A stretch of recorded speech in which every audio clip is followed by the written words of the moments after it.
जीवन जीने का क्या उद्देश्य है। मैं आज आपको खुशखबरी सुना दूं, आप बिल्कुल परेशान ना हो, कोई उद्देश्य नहीं है। अभी इसी क्षण मजा लेना सीख जाओ।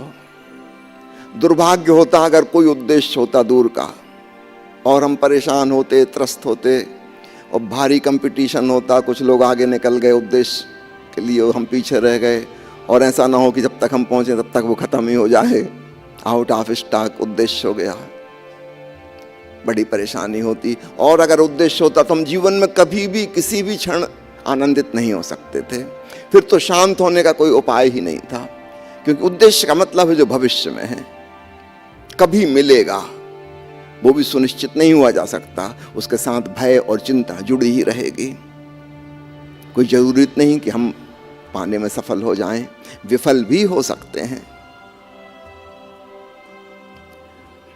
चाहे सफल हो अथवा विफल हो, वर्तमान का ही क्षण तो बर्बाद हुआ। अभी तो हम सुखी नहीं हो सकते। उस उद्देश्य को पाए बगैर जीवन जीने का क्या अर्थ।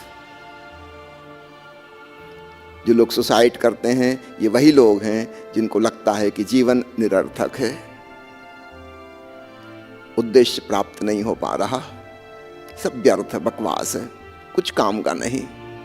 पहले इन्होंने बड़े बड़े उद्देश्य बनाए थे, फिर ये वही लोग हैं अब जो हताश हो गए, डिप्रेशन में चले गए और सुसाइडल टेंडेंसी पैदा हो गई। अगर तुमने उद्देश्य की दौड़ में पड़े, एक दिन निराशा के गर्त में गिरोगे। उद्देश्य तो नहीं मिलेगा, आत्मघात की मनोदशा उत्पन्न हो जाएगी। इसलिए मैंने कहा आपसे खुशखबरी, कोई उद्देश्य नहीं है, मजा करो। अभी वर्तमान के क्षण को प्रेम से, ध्यान से, आनंद से जियो। अगर तुम्हें मेरी बात यह समझ में नहीं आती तो दूसरे ढंग से इसी बात को कहता हूं कि जीवन ही जीवन का उद्देश्य है।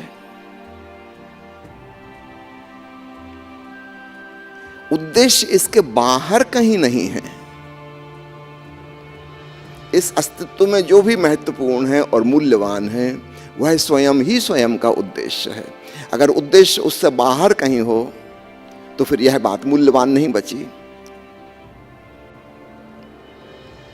कई लोग आके पूछते हैं कि ईश्वर प्राप्ति हो जाएगी तो उससे क्या लाभ होगा। न जाने उनके मन में कौन सी धारणा है कि ईश्वर को किसी काम धाम में लगा देंगे। एक बार एक वृद्ध महिला गांव से आई थी, दूर, अनपढ़ थी। वो कह रही थी मेरे जीवन का उद्देश्य ईश्वर को पालूं।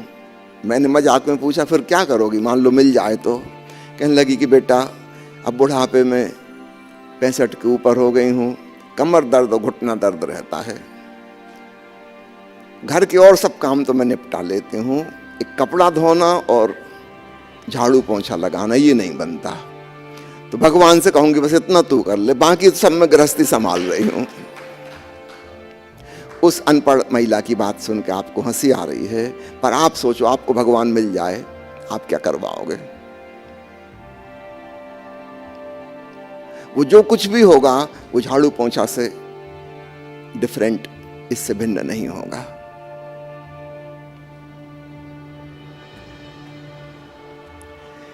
यह ईश्वर के प्रति प्रेम हुआ कि ईश्वर का उपयोग हुआ। वे लोग जो मंदिर, मस्जिद, चर्च, गुरुद्वारे में प्रार्थना कर रहे हैं उनकी प्रार्थनाएं सुनो। वे ईश्वर को भी अपना सेवक बनाना चाह रहे हैं। हे प्रभु ये कर दे, हे प्रभु वो कर दे। तो अच्छा है, भगवान उनकी प्रार्थनाएं नहीं सुनता।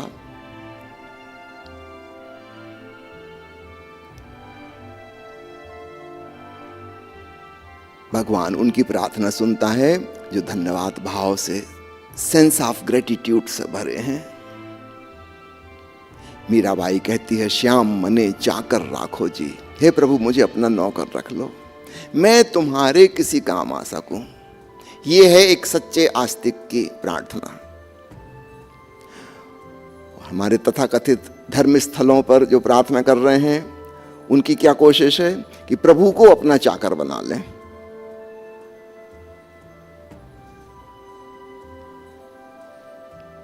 आज प्रमोशन करवा लें, कल तनख्वाह बढ़वा लें, परसों ट्रांसफ़र करवाएंगे, फिर मुकदमा जितवाएंगे, फिर प्रभु बेटी की शादी करा दो, अब लड़के की पढ़ाई पूरी करा दो, न जाने हम क्या क्या काम उससे करवाएंगे, बीमारी ठीक करवाएंगे, एक फैक्ट्री की जगह 2 फैक्ट्री कर दो।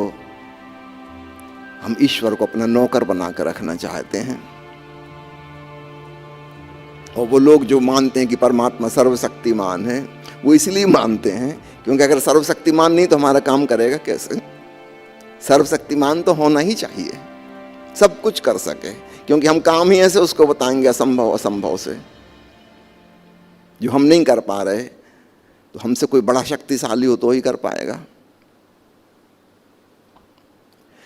ये प्रार्थना प्रार्थना न हुई, ये प्रेम प्रेम न हुआ, तो एक बात सूत्र रूप में समझ लो, अस्तित्व में जो भी महत्वपूर्ण और मूल्यवान है उसका उद्देश्य वह स्वयं ही है, उससे बाहर उसका कोई टारगेट नहीं है। अगर बाहर टारगेट हुआ इसका मतलब फिर वो मूल्यवान नहीं है। समझो कोई छात्र शिक्षा प्राप्त कर रहा है, उद्देश्य क्या है? डिग्री प्राप्त करने के बाद नौकरी मिल जाए। शिक्षा अपने आप में मूल्यवान नहीं है, इसको शिक्षा में रुचि नहीं है। मैं जानता हूं एक लड़की को, थोड़े दिन पहले बीए सेकंड ईयर में थी वो, उसी समय उसकी सगाई हो गई। उसी दिन से उसने कॉपी किताब पेन सब बंद करके रख दिए। 2 महीने बाद शादी थी उसकी। वो क्यों? अब बीए सेकंड ईयर पास करे, फाइनल करे, बात खत्म। एक अच्छा दूल्हा प्राप्त करने के लिए पढ़ाई कर रही थी, उसका टारगेट था।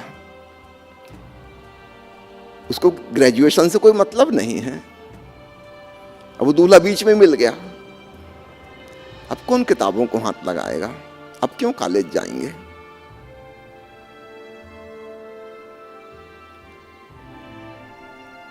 आप नौकरी कर रहे हैं क्योंकि हर महीने तनख्वाह मिलती है। उद्देश्य क्या है? धन प्राप्त करना। नौकरी करना उद्देश्य नहीं है। आज तक आपने कोई आदमी देखा रिटायरमेंट के बाद जो ऑफिस पहुंच गया हो, कोई बात नहीं आप सैलरी मत दीजिए, काम तो मैं करूंगा, काम बताइए क्या करना है? आज तक ऐसा नहीं हुआ। काम में कोई रुचि ही नहीं थी, वो तो एक मजबूरी और लाचारी थी। असली बात थी उससे धन मिलेगा। इसलिए अगर धन प्राप्ति का कोई शॉर्टकट निकल आए तो हमारा मन तुरंत राजी हो जाएगा। हमारे देश में इतनी घूसखोरी रिश्वत क्यों चलती है? वो शॉर्टकट है। भाई धन प्राप्त करने के लिए तो आदमी उस नौकरी में जुटा है। अगर शॉर्टकट से पैसा मिल जाए तो फिर क्या कहना? लॉटरी की टिकट खरीदने में इतना रस क्यों रहता है? कौन बनेगा करोड़पति में कितने लोग जाते रहते हैं।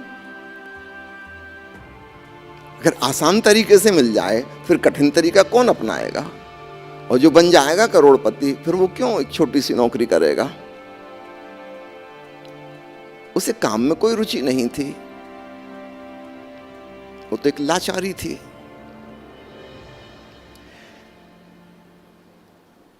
आप घर में कोई फर्नीचर लाए हैं, पलंग लाए हैं कि फ्रिज लाए हैं कि टीवी लाए हैं, इनका उपयोग है, ये अपने आप में टारगेट नहीं है, ये वस्तुएं हैं, इनसे कुछ हासिल करना है। अगर आपकी कुर्सी कंफर्टेबल नहीं है तो आप उसको फेंक देंगे। अगर आपका टेलीविजन काम नहीं करता, रिपेयर करवा करवा के देख लिया, एक दिन आप उसको कचरे में फेंक देंगे। टेलीविजन से हमें थोड़ी लगाव था। टेलीविजन के माध्यम से जो देखना था हमें फिल्म और सीन, अगर वो इसमें आते ही नहीं है, देख ही नहीं पाते ठीक से, फिर क्या करेंगे इसका? तो जहां तक सामान है, बाहर की घटनाएं हैं, वो अपने आप में उद्देश्य नहीं है। उसके द्वारा हमें कुछ और प्राप्त करना है।